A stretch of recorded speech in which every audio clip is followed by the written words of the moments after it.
Assalamualaikum warahmatullahi wabarakatuh.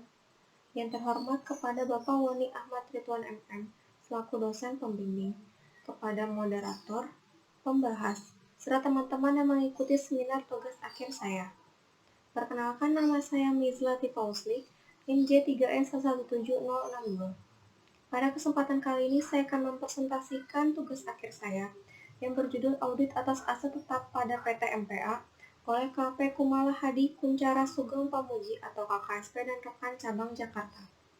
Materi yang akan saya bahas terbagi menjadi 4 bagian, yaitu pendahuluan, keadaan umum, pembahasan, dan kesimpulan dan saran. Materi pertama yang akan saya bahas yaitu 4 poin penting yang melatar belakangi penulis dalam mengambil judul Audit atas Aset Tetap pada PT MPA oleh KP KKSP dan rekan cabang Jakarta. Aset tetap merupakan sarana penunjang yang dinilai memiliki nilai material karena dimiliki perusahaan dalam jumlah yang besar.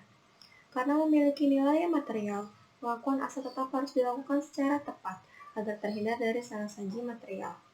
Pengakuan aset tetap akan mempengaruhi nilai buku pada laporan posisi keuangan, dan beban penyusutan akan mempengaruhi total beban pada laporan laba rugi. Hal ini menyebabkan aset tetap perlu diaudit oleh auditor independen. PT MPA sebagai perusahaan yang memiliki aset tetap berupa bangunan dan peralatan kantor, perlu menyajikan aset tetap dalam laporan keuangan sebagai bentuk tanggung jawab manajemen. Hal ini menyebabkan PT MPA melakukan perikatan dengan KPKKSP untuk memberikan keyakinan bahwa pengakuan aset tetap dalam laporan keuangan tidak memiliki salah saji material. Selanjutnya, rumusan masalah dalam penulisan tugas akhir ini terdiri dari 5 bagian, yaitu bagaimana tahap penerimaan perikatan audit pada PT MPA, bagaimana tahap perencanaan audit pada PT MPA, bagaimana tahap pelaksanaan audit atas aset tetap pada PT MPA, apa saja temuan audit yang diperoleh saat pelaksanaan audit atas aset tetap pada PT MPA, dan bagaimana tahap pelaporan audit pada PT MPA. Selanjutnya, tujuan penulisan tugas akhir ini adalah menguraikan tahap penerimaan perikatan audit pada PT MPA, menguraikan tahap perencanaan audit pada PT MPA, menguraikan tahap pelaksanaan audit atas aset tetap pada PT MPA, menguraikan temuan audit yang diperoleh selama pelaksanaan audit atas aset tetap pada PT MPA, dan menguraikan tahap pelaporan audit pada PT MPA. Selanjutnya, keadaan umum KPKKSP dan PT MPA. KPKKSP merupakan penggabungan dari 3 akuntan publik perorangan, yaitu Kumala Hadi, Kuncara, dan Sugeng Pamuji. KPKKSP disahkan tanggal 28 September 2015 berdasarkan surat dari Menteri Keuangan Republik Indonesia nomor 765/KM1/2015. Pada tahun yang sama, KPKKSP berafiliasi dengan International Practice Group atau IPG. IPG merupakan organisasi yang beranggotakan pengacara, akuntan, penasihat pajak, dan profesi sejenis. KPKKSP menyediakan layanan jasa atestasi dan non-atestasi. PT MPA merupakan perusahaan yang bergerak di bidang konsultan Clean Laut International yang berlokasi di Jakarta Timur. PT MPA berafiliasi dengan XXX Group Singapura. PT MPA menyediakan layanan jasa Average Adjuster, rata-rata umum, dan klaim kebijakan whole. Selanjutnya, pembahasan terdiri dari 5 bagian, yaitu tahap perikatan audit, yaitu auditor melakukan analisis untuk menerima klien baru atau melanjutkan hubungan dengan klien lama.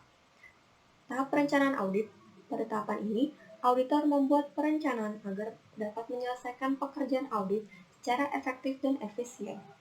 Selanjutnya, tahap pelaksanaan audit. Pada tahapan ini, auditor melakukan pengujian dan pengumpulan bukti selama melaksanakan pekerjaan audit. Temuan audit, auditor menemukan beberapa ketidaksesuaian dengan aturan yang berlaku selama pengujian substantif. Pengujian substantif ini dilakukan auditor saat tahap pelaksanaan audit. Lalu tahap pelaporan audit, tahap ini merupakan tahap terakhir yang dilakukan auditor, yang ditandai dengan penerbitan laporan auditor independen yang berisi pendapat mengenai kewajaran laporan keuangan. Selanjutnya, tahap perikatan audit. Tahap ini terdiri dari 2 hal yang dilakukan auditor. Yang pertama, survei pendahuluan. Terdiri dari 3 tahapan, yaitu menelaah laporan keuangan klien terdahulu dengan melihat opini dan catatan atas laporan keuangan klien. Yang kedua, mengevaluasi integritas manajemen PT MPA agar KPKKSP memiliki keyakinan bahwa PT MPA dapat dipercaya. Mengevaluasi integritas manajemen dilakukan auditor dengan cara melakukan komunikasi dengan auditor pendahulu.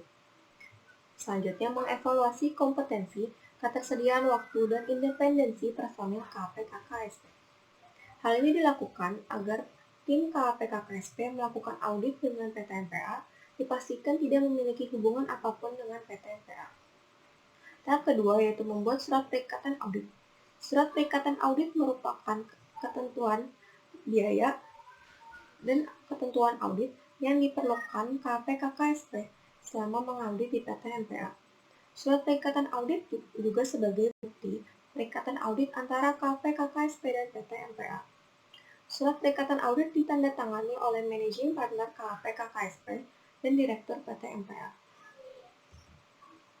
Selanjutnya tahap perencanaan audit. Pada tahapan ini, auditor akan melakukan 5 hal, yaitu memahami bisnis dan industri klien. PT MPA merupakan perusahaan konsultasi klaim di bidang kelautan yang menggunakan standar akuntansi keuangan untuk entitas tanpa akuntabilitas publik atau AKETAP sebagai basis penyusunan laporan keuangan. Menyusun tim audit, KPKKSP menunjuk anggota tim yang berkompeten dan independen selama mengaudit PT MPA. Membuat jadwal audit. Auditor membuat jadwal audit sebagai acuan dalam melaksanakan pekerjaan audit agar efektif dan efisien. Permintaan data. Manajer audit mengirimkan surat permintaan data kepada PT MPA terkait data apa saja yang diperlukan KPKKSP dalam mengaudit PT MPA. Terakhir, penetapan tingkat materialitas. Auditor menetapkan dasar perhitungan materialitas menggunakan pendapatan, yaitu pendapatan jasa cases. Hal ini dikarenakan karena laporan klien dinyatakan mengalami keuntungan, namun keuntungan tersebut lebih kecil dari pendapatan. Selanjutnya tahap pelaksanaan audit. Pada tahapan ini, auditor melakukan 2 tahap, yaitu mengenal kebijakan aset tetap PT MPA. PT MPA mengadopsi PSAK nomor 16 tentang aset tetap. Aset tetap yang dimiliki PT MPA terdiri dari bangunan dan peralatan kantor. Seluruh aset tetap yang dimiliki PT MPA mengalami penyusutan dan dihitung menggunakan metode garis lurus selama umur masa manfaat. Yang kedua, pengujian audit atas aset tetap. Pengujian ini terdiri dari 3 bagian, yaitu pengujian analitik. Pengujian analitik merupakan proses yang dilakukan oleh auditor dengan membandingkan saldo aset tetap yang telah diaudit pada periode sebelumnya dengan saldo aset tetap periode yang akan diaudit sekarang untuk menghitung kenaikan atau penurunan aset tetap. Yang kedua, pengujian pengendalian intern. Pengujian ini dilakukan menggunakan kuesioner. Yang ketiga, pengujian substantif. Pengujian ini merupakan tahapan rinci yang dilakukan auditor untuk memeriksa aset tetap. Pada tahapan ini, auditor mengumpulkan bukti audit aset tetap berupa neraca saldo, daftar aset tetap, bukti kepemilikan, bukti pemasukan dan pengeluaran kas, serta buku besar atau general ledger. Pada tahapan ini juga, auditor membuat kertas kerja audit atas aset tetap untuk mendukung pelaksanaan audit. Kertas kerja terdiri dari schedule utama, schedule pendukung, dan journal adjustment. Pengujian substantif atas aset tetap merupakan tahapan rinci yang dilakukan auditor untuk memeriksa akun aset tetap dalam mengumpulkan bukti yang berkaitan tentang aset tetap. Pengujian substantif yang dilakukan auditor KPKKSP terdiri dari 13 prosedur. Ke-13 prosedur ini adalah 1. Dapatkan rincian aktiva tetap dan beban penyusutan periode berjalan berdasarkan kelompok aktiva. Bandingkan jumlah aktiva tetap antara rincian aktiva tetap dengan general ledger untuk masing-masing akun. Kedua, lakukan inspeksi fisik atas aktiva tetap yang tercatat. 3. Lakukan inspeksi dokumen-dokumen kepemilikan. 4. Dapatkan daftar dari aktiva tetap, penambahan, penghapusan, dan pergerakan aktiva tetap selama tahun berjalan. 5. Periksa penambahan aktiva tetap dalam tahun berjalan. 6. Periksa pengurangan atau penghapusan aktiva tetap dalam tahun berjalan. 7. Periksa akun biaya perbaikan dan pemeliharaan. 8. Analisa kewajaran biaya penyusutan berdasarkan nilai perolehan aktiva tetap dan tarif depresiasi yang berlaku. 9. Lakukan tes perhitungan kembali biaya penjusutan. 10. Periksa dan analisis kemungkinan penurunan nilai dari aktiva tetap. 11. Telah perjanjian sewa menyewa atau leasing. 12. Ketahui aktiva tetap yang dijaminkan untuk pinjaman bank. Terakhir, perhatikan persyaratan penyajian dan pengungkapan dalam laporan keuangan. Selanjutnya hasil temuan audit yang diperoleh. Selama pengujian substantif, auditor menemukan 2 temuan audit, yaitu 1. Adanya kesalahan pengakuan aset tetap. Auditor menemukan terjadi ketidaksesuaian catatan akuntansi yang dibuat manajemen klien. Klien mengakui penambahan aset tetap selama periode berjalan dengan membuat daftar penambahan aset tetap, namun klien mencatat penambahan aset tersebut sebagai beban operasional. Untuk itu, auditor melakukan reklasifikasi akun. Jurnal reklasifikasi yang diusulkan auditor dapat dilihat pada tabel.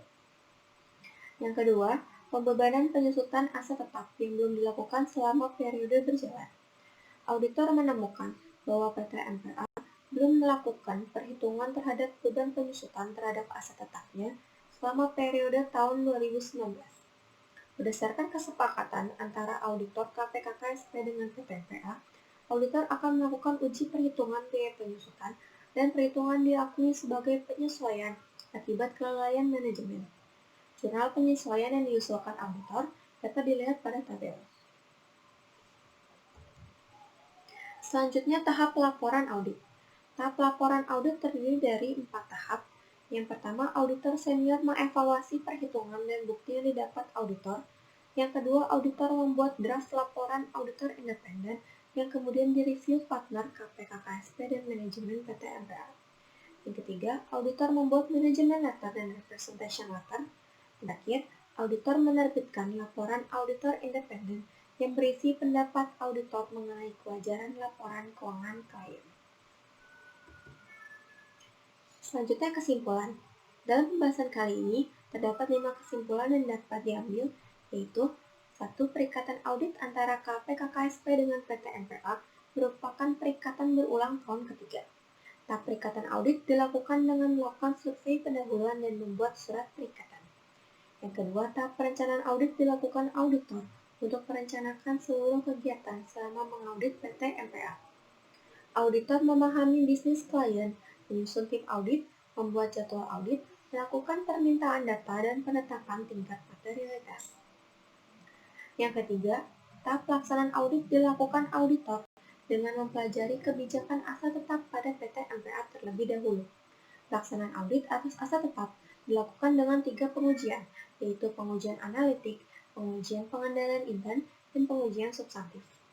Keempat, auditor menemukan 2 temuan audit karena terdapat ketidaksesuaian antara catatan perusahaan dengan bukti yang ditemukan auditor, sehingga memerlukan penyesuaian. Penyesuaian disebabkan karena adanya kesalahan pengakuan aset tetap dan pembebanan penyusutan aset tetap yang belum dilakukan PT MPA. Yang kelima, tahap pelaporan audit merupakan tahap terakhir dari pelaksanaan audit. Hasil dari seluruh tahapan audit ditandai dengan penerbitan laporan auditor independen yang berisi pendapat auditor mengenai kewajaran laporan keuangan PT MPA. Berdasarkan hasil dari proses audit atas aset tetap PT MPA oleh KPKKSP, penulis menyarankan agar sebelum pelaksanaan audit, KPKKSP harus membuat jadwal audit secara lengkap agar pelaksanaan audit dapat berjalan secara efektif dan efisien. Jadwal audit perlu dibuat secara lengkap agar pelaksanaan audit dilakukan sesuai dengan waktu yang telah disepakati antara KPKKSP dengan PT MPA. Sekian presentasi yang dapat saya berikan. Apabila ada kesalahan mohon dimaafkan. Wassalamualaikum warahmatullahi wabarakatuh.